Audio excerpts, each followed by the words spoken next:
Mga ka-nature, no? Dito na naman tayo ngayon kung saan pinuntahan natin yung ating mga tanim, no? Magandang hapon mga ka-nature. Yes, mga ka-nature, no? Dito tayo ngayon yung ating mga tanim na ito, maliliit pa to. Ayan, hanggang taas. Ang dami pero ang liliit pa, no? Kailan kaya natin to ma-harvest? Pero mga ka-nature, pag ang ganito kalaki ito, pwede natin to mapagkinabangan, no? Kailangan natin, pwedeng magulay natin to, no?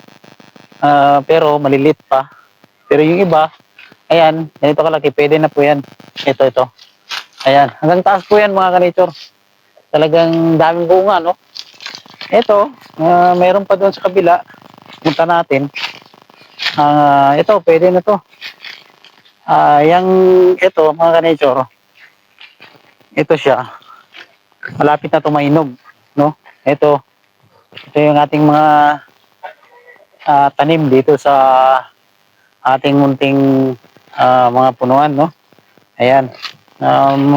Paswerte po tayo mga ka-nature dahil sa medyo magandang bunga. Kaya dito tayo ngayon para bisitahin natin, no? Ito mga ka-nature, pwede ito.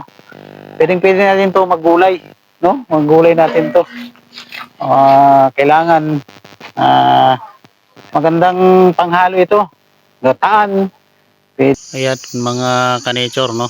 Talagang ang daming bunga.